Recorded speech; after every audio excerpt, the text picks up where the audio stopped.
এখন দেখবেন সংবাদ শিরোনাম। সংঘবদ্ধভাবে বিএনপির বিজয় ঠেকানোর চেষ্টা চলছে, অভিযোগ তারেক রহমানের। যাকেই মনোনয়ন দেয়া হবে তার পক্ষে কাজ করার নির্দেশ।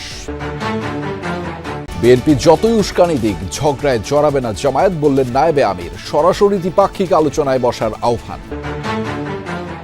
শাপলার দাবি ছেড়ে কলি নিয়েই ভোটে যাওয়ার ঘোষণা এনসিপির। চলতি মাসেই চূড়ান্ত হবে 300 আসনের প্রার্থী। বিএনপি জামায়াতের সমালোচনা। আওয়ামী লীগ আমলে অকল্পনীয় দুর্নীতি হয়েছে বিদ্যুৎ খাতে, বলেছে চুক্তি পর্যালোচনা কমিটি। উৎপাদনের তুলনায় বিল পরিশোধ করা হয়েছে 11 গুণের বেশি। পর্যালোচনা হবে অসম চুক্তি। বিদ্যুৎ জ্বালানি সংকটে তীব্র হয়েছে পোশাক খাতের সমস্যা, বলছেন ব্যবসায়ীরা। বিএনপি ক্ষমতায় এলে শিল্প খাতে কমিয়ে আনা হবে সরকারের নিয়ন্ত্রণ, জানালেন আমির খসরু। আসসালামু আলাইকুম। এতক্ষণ দেখছিলেন সংবাদ শিরোনাম, এখন দেখবেন বিস্তারিত। সংঘবদ্ধভাবে বিএনপির বিজয় ঠেকানোর চেষ্টা চলছে বলে অভিযোগ করেছেন বিএনপির ভারপ্রাপ্ত চেয়ারম্যান তারেক রহমান। বলেন, একের পর এক শর্ত জুড়ে দিয়ে গণতন্ত্র উত্তরণের পথে সংকট তৈরি করা হচ্ছে। নেতাকর্মীদের বলেন, মনোনয়ন যে পাবে তার পক্ষেই কাজ করতে হবে সবাইকে। প্রতিপক্ষ যেন বিরোধের সুযোগ নিতে না পারে।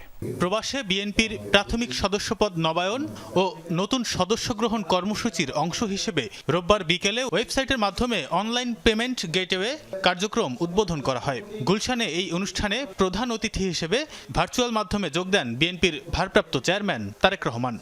প্রবাসীদের ভোটের অধিকার প্রয়োগে সুযোগ চালু করার জন্য আমি নির্বাচন কমিশনকে আমাদের দলের পক্ষ থেকে আন্তরিক অভিনন্দন এবং সাধুবাদ জানাই। এ সময় তারেক রহমান অভিযোগ করেন, সংঘবদ্ধভাবে বিএনপির বিজয় ঠেকানোর চেষ্টা চলছে। সংকটে ফেলা হচ্ছে গণতন্ত্রে উত্তরণের পথকে। ফ্যাসিবাদ মুক্ত বাংলাদেশেও বর্তমানে বিএনপির বিজয় ঠেকাতে সংঘবদ্ধ অপপ্রচার এবং অপকৌশল দৃশ্যমান হতে শুরু করেছে। প্রতিনিয়ত একের পর এক নিত্য নতুন শর্ত জুড়ে দিয়ে গণতন্ত্র উত্তরণের পথকে কেমন যেন সংকটাপূর্ণ করে তোলা হচ্ছে। উস্কানি না দিয়ে দেশ ও জাতির স্বার্থে সাম্প্রতিক রাজনৈতিক পরিস্থিতি নিয়ে বিএনপিকে সরাসরি দ্বিপাক্ষিক আলোচনার আহ্বান জানিয়েছেন জামায়াতে ইসলামের নায়েবে আমির ডাক্তার সৈয়দ আবদুল্লাহ মোহাম্মদ তাহের। সন্ধ্যায় রাজধানীর মগবাজারে আল ফাতাহ মিলনায়তনে বিদ্যমান রাজনৈতিক পরিস্থিতি নিয়ে সংবাদ সম্মেলনে এই আহ্বান জানিয়েছেন তিনি। একই সাথে জামায়াত কোন পয়েন্টে মিথ্যাচার করেছে বিএনপি মহাসচিবের কাছে এর ব্যাখ্যা চেয়েছেন তিনি। বিদ্যমান রাজনৈতিক পরিস্থিতি নিয়ে জামায়াতে ইসলামীর সংবাদ সম্মেলন। এতে একাই কথা বলেন দলের নায়েবে আমির ডাক্তার সৈয়দ আবদুল্লাহ মোহাম্মদ তাহের। জামাত ইসলাম কোন পয়েন্টে মিথ্যা বলছে এটা জাতির কাছে পরিষ্কার করবে। তিনি অভিযোগ করেন, সংস্কারের ব্যাপারে শুরু থেকেই বিএনপি কম আগ্রহ দেখিয়েছে। নিজ ইচ্ছায় জুলাই সনদে সই করে এখন জামায়াতকে নিয়ে নানা মন্তব্য করছে দলটি। আমরা বুঝে শুনে যেহেতু সিগনেচার করেছি, আমরা দ্বিমত পোষণ করার কথা কোনো প্রয়োজন হচ্ছে না আমাদের। ওনারা হয়তো সিগনেচার আগে ঠিকমতো বুঝে শুনে করে নাই হয়তো বা, তো পরে যখন বুঝতে আসছে ওনাদের দৃষ্টিতে তখন ওনারা বিরোধিতা করছেন, তো করেন।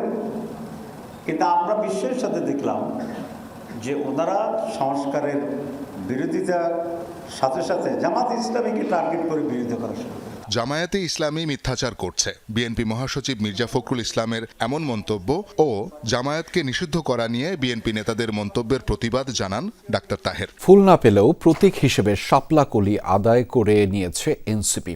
দলটির মুখ্য সমন্বয়ক নাসির উদ্দিন পাটোয়ারির দাবি, শাপলাকলি নিয়েই আগামী নির্বাচনে বড় দলগুলোর সাথে হাড্ডাহাড্ডি লড়াই হবে।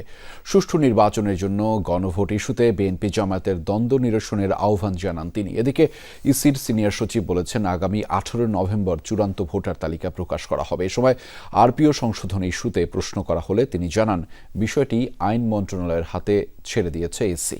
শাপলা প্রতীক নিয়ে প্রায় 4 মাস এনসিপির সঙ্গে টানাপোড়েন চলছিল ইসির। এই নিয়ে আলাপ আলোচনা থেকে শুরু করে কথার লড়াই কম হয়নি। এর মাঝে হঠাৎ করেই শাপলা কলি সহ 20টি প্রতীক যুক্ত করে ইসি। তালিকা থেকে বাদ দেওয়া হয় কলা ও খাট সহ আগের 16টি প্রতীক। বৃহস্পতিবার এ সংক্রান্ত গেজেট প্রকাশের পরপরই বিভিন্ন মহল থেকে বলা হয়, এনসিপির সাথে দ্বন্দ্ব নিরসনে মাঝামাঝি পন্থা হিসেবে শাপলার বদলে শাপলা কলিকে তালিকায় আনা হয়েছে। যদিও সেদিনই এনসিপির একাধিক নেতা বলেন তারা শাপলাই চান। কিন্তু সাপ্তাহিক ছুটি শেষে প্রথম কর্মদিবসে ইসিতে যায় এনসিপির 3 সদস্যের প্রতিনিধি দল। সিইসির সাথে বৈঠকের পর তারা গণমাধ্যমকে জানান শাপলাকলিতে আপত্তি নেই, তবে এই বিষয়ে স্বেচ্ছাচারী আচরণ করেছে ইসি। তাহলে আমরা প্রতীক নিয়ে পড়ে থাকবো, আমরা ইলেকশন ফেজে ঢুকবো না। তো সেই জায়গা থেকে আমরা বৃহত্তর স্বার্থ চিন্তা করে এই ডিসিশনটা নিচ্ছি এবং আগামীতে ইনশাল্লাহ ধানের শীষ এবং শাপলাকলির হাড্ডাহাড্ডি লড়াই হবে। এইটাতে হচ্ছে বিএনপি জামাত আবার একটা দ্বন্দ্বে চলে গিয়েছে এবং যেই দ্বন্দ্বটা অযথা অপ্রয়োজনীয় বলে আমরা মনে করছি। ফলে একদল সংস্কারকে ভিস্তে দিচ্ছে, আরেক দল নির্বাচনকে পেছানোর চেষ্টা করছে। ক্ষমতাচ্যুত আওয়ামী লীগ সরকারের আমলে বিদ্যুৎ ও জ্বালানি খাতে অকল্পনীয় দুর্নীতি হয়েছে বলে জানিয়েছে এ সংক্রান্ত চুক্তি পর্যালোচনা গঠিত জাতীয় কমিটি। মন্ত্রণালয়ে অন্তর্বর্তী রিপোর্ট জমা দেওয়ার সময় কমিটির চেয়ারম্যান ও সদস্যরা বলেন, বিদ্যুৎ উৎপাদন 4.4 হলেও পরিশোধ করা হয়েছে এর তুলনায় 11 গুণের বেশি। সব মিলিয়ে এখন পর্যন্ত বিল দেওয়া হয়েছে $7.8 বিলিয়ন।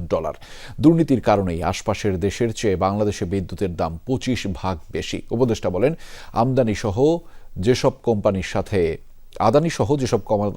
কোম্পানির সাথে অসম চুক্তি হয়েছে তা বাতিলের দিকটি বিবেচনা করা হবে ক্ষতিপূরণের শর্ত ও আইনি দিক খতিয়ে দেখে। বিদ্যুৎ ঘাটতির কথা বলে আওয়ামী লীগ সরকার করেছিল বিতর্কিত দ্রুত সরবরাহ বৃদ্ধি আইন। এর আওতায় ভারতের আদানি সহ যেসব কোম্পানির সাথে চুক্তি হয়েছে শেখ হাসিনার আমলে এ নিয়ে সমালোচনা উঠেছিল শুরু থেকেই। সরকার পতনের পর এসব চুক্তির নামে দুর্নীতি অনিয়মের তথ্য পর্যালোচনায় গঠন করা হয় জাতীয় কমিটি। রোববার কমিটি অন্তর্বর্তী রিপোর্ট জমা দিয়েছে মন্ত্রণালয়ে। আমরা কি পেলাম? আমরা পেলাম massive corruption, collusion, fraud, irregularities and illegalities. গোপনীয়তার স্বার্থে এখনই অন্তর্বর্তী রিপোর্টের পুরোটা প্রকাশ করতে চায় না কমিটি, তবে ব্রিফিংয়ে দুর্নীতির কিছু নমুনা তুলে ধরেছেন সদস্যরা। আর্থিক খাত ভেঙে পড়েছে, ব্যাংক খাতের অবস্থাও শোচনীয়, পুঁজিবাজার বলে কিছুই নেই। এমন অবস্থায় বিএনপি সরকার ক্ষমতায় এলে শিল্প খাত থেকে কমিয়ে আনা হবে সরকারের নিয়ন্ত্রণ, এমন মন্তব্য করেছেন সাবেক বাণিজ্য মন্ত্রী আমির খসরু মাহমুদ চৌধুরী। বলেন, এলডিসি উত্তরণ এখন সম্ভব নয়। মুক্তবাজার অর্থনীতির দিকে আবারও ঝুঁকবে বিএনপি। উদ্যোক্তারা বলেন, পোশাক খাতের সংকট সুরাহায় সরকারের নজর দেওয়া দরকার। তীব্র হচ্ছে পোশাক খাতের সংকট, ব্যাহত হচ্ছে উৎপাদন, অভ্যন্তরীণ ও বৈশ্বিক প্রতিযোগিতায় টিকে থাকাই এখন কঠিন। রবিবার বিকেলে রাজধানীর একটি হোটেলে Bangladesh garment buying house association BGB এর উদ্যোগে তৈরি পোশাক খাতের সংকট ও পুনরুদ্ধার নিয়ে আলোচনায় উঠে আসে সার্বিক দিক।